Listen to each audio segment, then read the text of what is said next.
네, 안녕하세요. 아는내과TV의 내과 전문의 유대현입니다. 지난 시간 조금 무거운 주제로 백신의 부작용에 대해서 다뤘었는데, 오늘은 그 무거운 주제들이 왜 무거울 수밖에 없었는지에 대해서 구체적인 백신의 심각한 부작용들에 대해서 말씀드려 보도록 하겠습니다.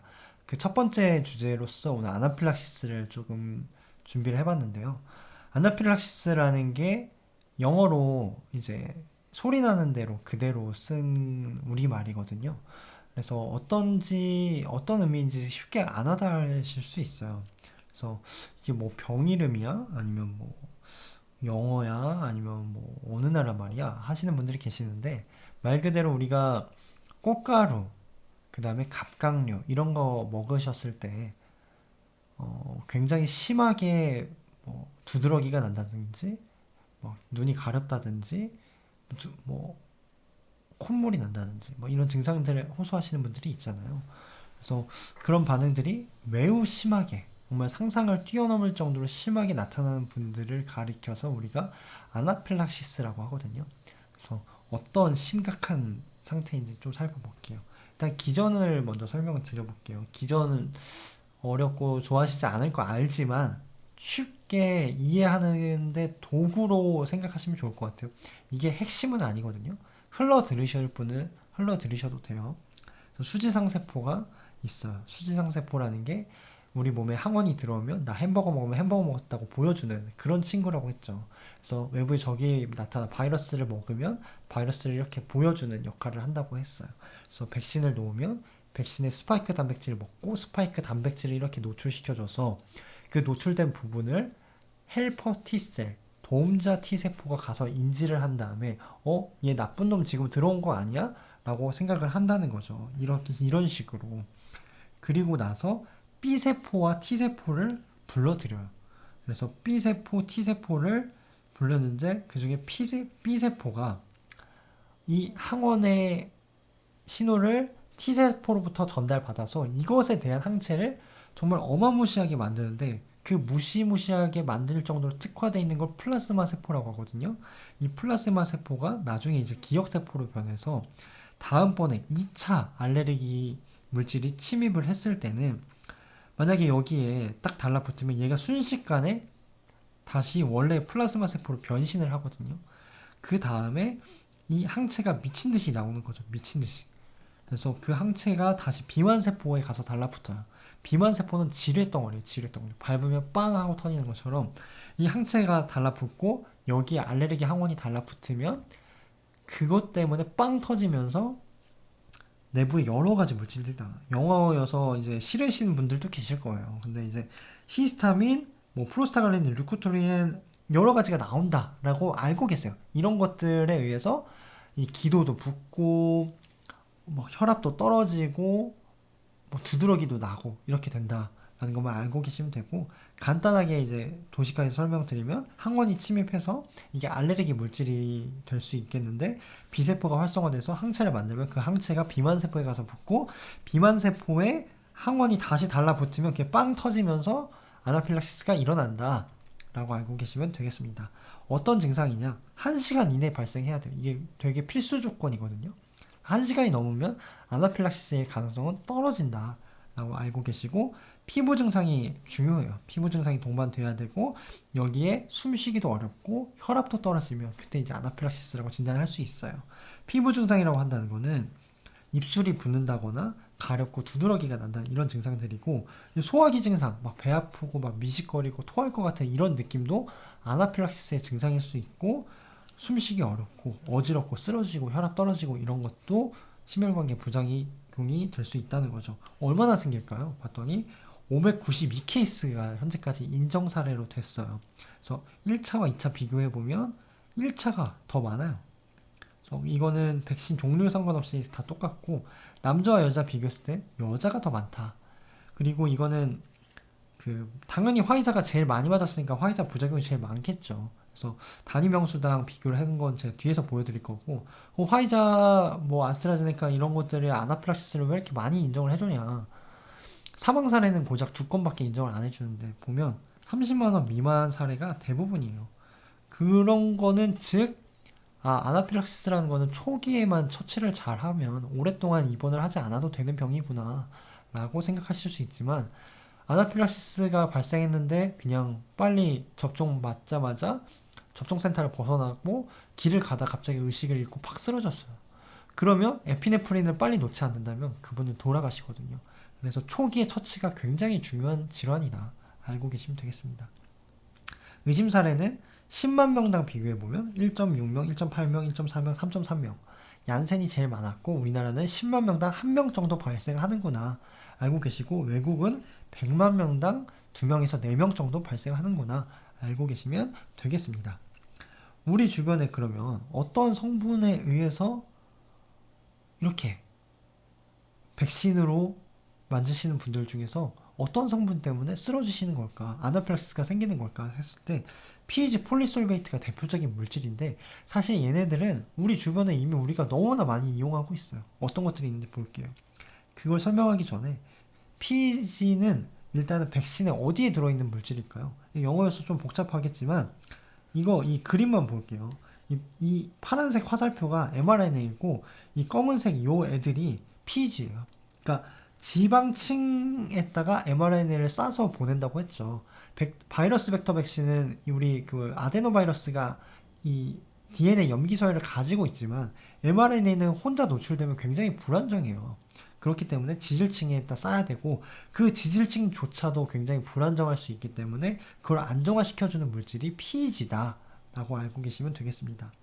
그래서 PEG 같은 경우 여기 질문이 있는데, 구성 물질 중증 알레르기 반응이 발생한 이력이 있다고 하세요. 그래서 이런 것들을 확인하기 위한 방법이 있나요? 라고 여쭤보시는데, 우리 생활 전반에 널리 쓰이는 제품으로 이를 확인하기는 매우 어렵다고 되어 있습니다. 하지만 이제 피부만한 검사라는 게 있는데 제가 그건 뒤에서 설명을 드릴게요. 그래서 화이자, 모더나 같은 경우는 PEG가 주된 성분이고, 반면 아스트라제네카, 얀센은 PEG가 없다고 해서 안전한 게 아니라 폴리솔베이트라는 이 녀석이 또 아나필락시스를 유발한다는 거죠. 그래서 PEG는 언제 우리가 접했었나 보면 대장내시경 하제, 우리가 대장내시경 하기 전에 먹는 약 있잖아요. 그것도 성분으로 들어있고, 화장품, 뭐 치약, 렌즈 이런 거에 들어있고, 폴리솔베이트 같은 경우는 식품 유화제, 비누 화장품, 뭐 구강 세척제 이런 거에 들어있다고 하고요. 모더나에만 들어있는 게 트리스 아미노메탄이라는 건데 이거는 조영제에도 들어있는 성분이라고 하네요. 그래서 다시 좀 살펴보면 이 장 비울 때 먹는 이 약도 PEG고, 여기 또 놀라운 거는 V12, 이거 비타민 주사 약이거든요. 비타민 주사에도 심지어 란투스, 인슐린 주사에도 폴리솔베이트가 들어있고, 우리가 그동안 DTaP, 뭐 대상포진, 인플루엔자, 폐국인, HPV 백신 이런 거 많이 겪으셨을 거예요. 여기에도 이미 폴리솔베이트가 들어있다는 거죠. PEG는 뭐 여러 가지 알약에 이미 다 들어가 있어요. PEG라는 약이. 연고에도 많이 들어가 있고, 특히나 진통제 이런 주사제에도 들어가 있고요. 그래서 식약처 살펴보면 일단은 PEG는 7,736건이나 우리 식약처에서 이미 약품으로 첨가제로 쓰이고 있다는 거고, 폴리솔베이트는 4,494건이 첨가제로 쓰이고 있어요. 그만큼 거의 이미 널려 있다는 거죠. PEG 폴리솔베이트가. 그래서 이번 백신에 대한 부작용은 PEG 폴리솔베이트 그동안 노출됐었는데 특별히 문제가 없으셨다 하시는 분들은 다시 새롭게 생길 가능성은 많지는 않지만 있을 수는 있어요. 왜냐면 이 식약처에서 얘기한 여러 가지 PEG 폴리솔베이트의 첨가제가 그 양이 매우 적다거나 아니면 뭐 분자량이 좀 다른다거나 이러한 차이가 있을 수 있기 때문인 거죠. 그래서 뭐 이런 약들, 뭐 로션, 화장품, 뭐 구강 세척제, 폴리솔베이트는 식품 보존제, 뭐 아이스크림의 첨가제로도 들어가 있다는 거죠. 그래서 실제 사례를 보면 PEG 알레르기 사례를 보면요, 스테로이드 주사 맞고 이제 아나필락시스가 발생하셨던 여자분이 계세요. 그러면 아까 주사제에도 들어있다고 했잖아요. 일부 제산제에도 반응이 있을 수 있다는 거예요. 그리고 페니실린을 먹고 아나필락시스가 생기셨던 분은 브루펜에도 아나필락시스가 생길 수 있다는 거고, 페니실린에 아나필락시스가 있으셨던 분이 대장내시경 하제에도 아나필락시스가 있다는 그런 사례를 보여주고 있습니다. 그래서 이런 PEG 알레르기 사례가 있었다면 당연히 화이자 모더나 백신 접종은 피해야겠죠. 폴리솔베이트 알레르기 케이스를 볼게요. 이건 인플루엔자 접종, 여러 가지 백신 접종에 첨가제로 있다고 말씀드렸어요. 41세 여성이 두드러기만 단순히 이때 발생했었어요. 근데 이거 주사를 다시 뭐 적혈구 형성 촉진제라는 주사를 맞았더니 아나필락시스가 형성이 됐고, 나중에 알고 보니까 인플루엔자도 폴리솔베이트, 이 적혈구 형성 촉진제에도 폴리솔베이트가 들어 있었던 거죠.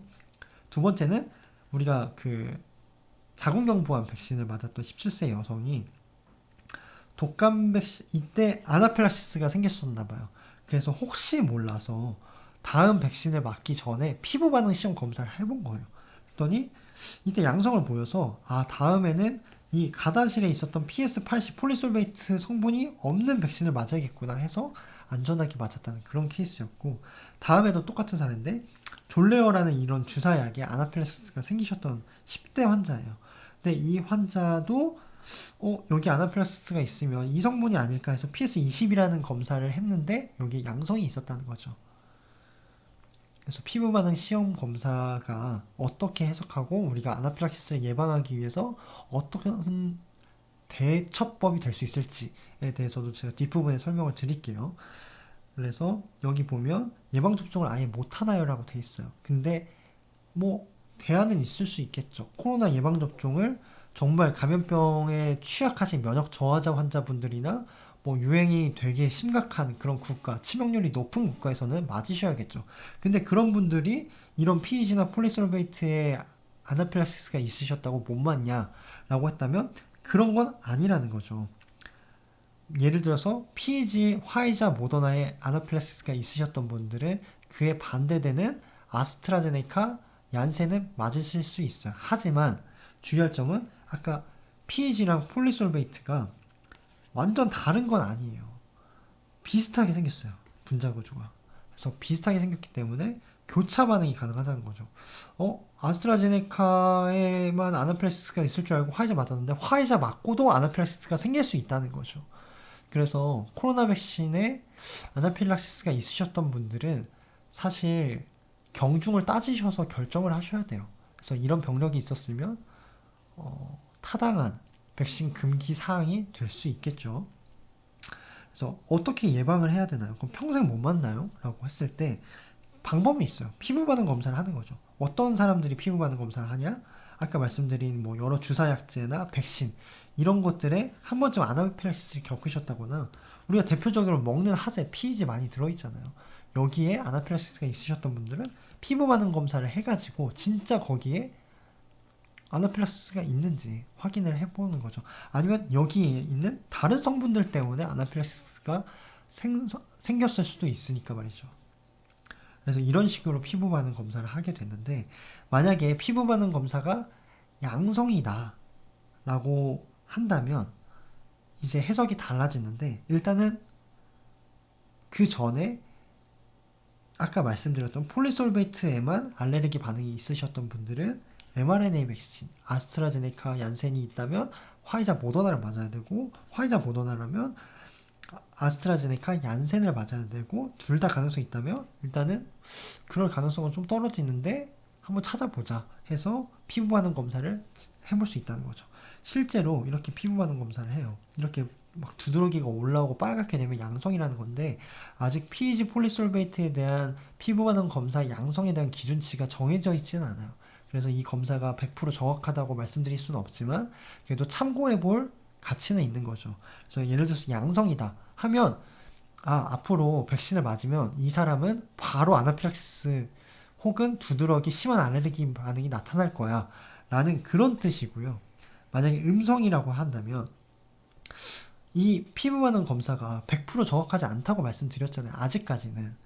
근데 이것만 믿고 그럼 아스트라제네카, 얀센, 폴리솔베이트 넣었더니 반응이 없었어. 그럼 통과 해서 아스트라 놓으면 아나필락시스가 생길 수 있다는 거죠. 그래서 이런 경우는 정말 신중하게 꼭 맞으셔야 된다면 이런 유발 검사라는 걸 해볼 수 있어요. 실제로 아스트라제네카를 굉장히 소량 농도를 적게 해가지고 투여를 해본다는 거죠. 그렇게 해서 할 수도 있고, 어, 이후에 피부 반응 검사를 참고해서 결정을 한다까지만 알고 계시면 되겠습니다. 다음으로는 젤라틴 알레르기, 계란 알레르기, 우유 알레르기, 라텍스 알레르기가 있는 분들이 왕왕 계세요. 그래서 백신 맞기 전에 이런 것들이 있었다. 맞아도 되냐라고 여쭤보시는 분들도 계셨는데 사실 교차 반응이 없어요. 지금 백신 성분하고 이런 것들하고. 다만 라텍스 성분 같은 경우에는 이 주사기에 있거든요. 그래서 라텍스 알레르기가 있으신 분들은 좀 주의가 필요하다라고 알고 계시면 되겠습니다. 그래서 이런 알레르기가 있다고 하시는 분들은 15분 관찰할지 30분 관찰할지 굉장히 애매해요. 근데 이런 것들은 결국 의사가 정해주는 거거든요. 그래서 어떤 분은 15분, 어떤 분은 30분 관찰해야 된다. 사실 15분 차이긴 한데요. 어떤 경우에 15분 관찰하고 어떤 경우에 30분 관찰하는지 살펴볼게요. 일단 15분만 관찰하는 경우는 아나필락시스가 없던 사례들이에요. 뭐 음식, 벌도 뭘 했든 간에 쓰러지고 혈압 떨어지고 의식이 잃었던 이런 사례까지 심한 경우는 없었다는 다 15분 관찰하라고 돼 있어요. 하지만 제가 의료진 입장, 의사 입장에서 이런 사례가 있었는데 그냥 15분 맞고 보내드리기는 좀 찝찝하더라고요. 그래서 저는 30분 동안 관찰을 했었고 그 다음에 실제로 아나필락시스가 있으셨던 분들 근데 PEG 폴리솔베이트 코로나 백신과의 연관성이 떨어진다 라고 하신 분들은 30분 동안 대기를 하라고 돼 있어요.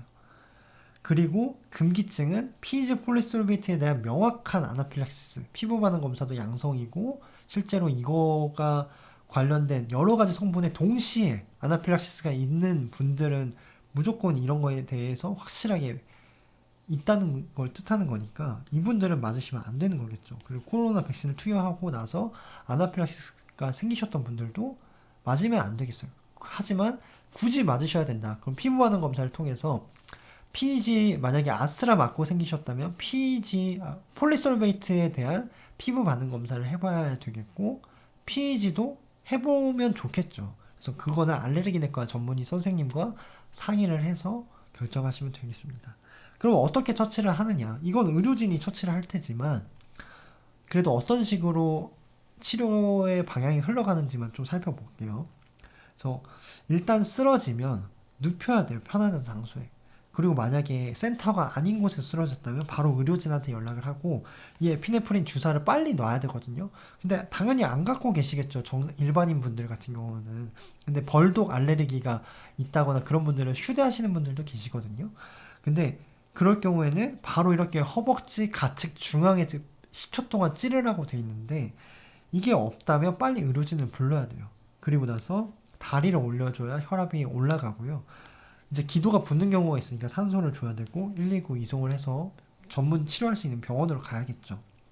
에피펜 주사는 이와 같은 방식으로 쓰는데 제가 한번 동영상을 보여드릴게요.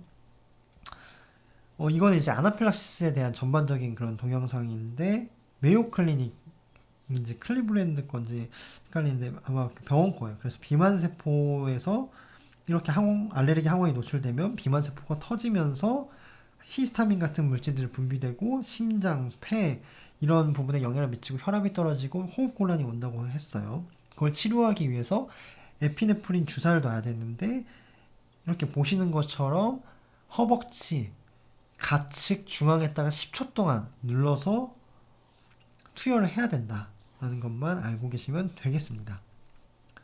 그래서 아나필락시스 치료는 이렇게까지 하는데 의료진 분들은 좀 참고하시면 좋을 것 같고 그 외에 헷갈리는 증상들이 있어요. 사실 아나필락시스 증상이 10만 명당 뭐 두세 명, 100만 명당 4명 뭐 이 정도밖에 안 돼요. 사실 내 앞에서 그런 일이 일어날 가능성이 높지는 않다는 거죠. 근데 그럴 가능성도 있기 때문에 우리가 항상 대기를 하는 거거든요. 최선의 준비를 하는 거고 최악의 상황을 대비를 하는 거예요. 근데 대부분은 미주신경 반응 실신일 가능성이 아주 높다는 거죠. 근데 최악의 상황을 고려해서 이때 써야 될 에피네프린 주사를 이때 쓰면 안 된다는 거죠. 그래서 어떤 식으로 구분을 해야 되는지가 중요한데 미주반응 신경 실신 같은 경우에는 정말 극도의 긴장 상태, 그러니까 부교감 신경이 극도로 항진돼서 어떤 뭐 이분들 같은 경우는 교감과 부교감 신경의 적절한 조화를 이뤄야 돼요. 뭐 긴장하면 교감 신경이 올라야겠죠. 근데 특정 원인 미상의 이유 혹은 체질적인 특성에 의해서 부교감 신경이 지나치게 항진이 돼버린 거예요. 주사 맞고 나서. 그러면 혈압이 순간 확 떨어지거든요. 우리가 뭐 잠잘 때나 이럴 때 혈압이 오를 이유는 없잖아요. 근데 부교감 신경이 항진되니까 쓰러져서 이제 자는 건데 그때 맥박이 떨어진다는 거예요. 맥박. 그래서 맥박이 떨어진 게 굉장히 중요한 신호다라고 알고 계시면 되겠습니다. 그래서 아나필락시스는 그에 반해서 맥박이 올라간다라고 알고 계시면 되겠고, 이거는 응급처치로 바로 또 알 수 있어요. 미주신경 반응 실시는 달이 올리면 바로 좋아지거든요. 혈압 올라가고. 근데 아나필락시스는 달이 올려도 에피네프린 주사를 안 놓으면 아무리 뭐 별짓을 다 해도 혈압이 안 올라요. 이거는 굉장히 중요합니다. 그 외에 목이 답답해요, 혀가 붓는 것 같아요, 가슴이 답답해요, 너무 많이들 호소하시거든요. 근데 이런 것들은 아나필락시스 가능성은 떨어져요. 피부 반응 증상이 함께 없다면. 물론 없는 상태로도 아나필락시스 증상일 수 있기 때문에 저는 1시간까지 좀 지켜본 경우도 많이 있었어요. 근데 대부분 좋아지셨고, 만약에 좋아지지 않으시더라도 언제까지 병원에 계실 수는 없으니까 비특이적인 면역 반응이고 일시적인 점막 부종이 일어난 것입니다 라고 설명을 드리고, 시간이 지나면 좋아지고 만약에 좋아지지 않는다면 스테로이드 주사 같은 거나 약 같은 걸 드시고 좋아지실 수도 있다라고 설명을 드렸습니다. 이상으로 이제 아나필락시스에 대해서 좀 길어서 제가 말이 좀 빨랐었는데, 최대한 조금 짧은 시간 안에 효율적으로 정보를 전달드리고자 그렇게 했었던 거니까 양해를 부탁드리고요. 다음 시간부터는 심근염, 혈전증 이런 것들에 대해서 또 강의를 준비해 보도록 하겠습니다. 지금까지 경청해 주셔서 감사합니다.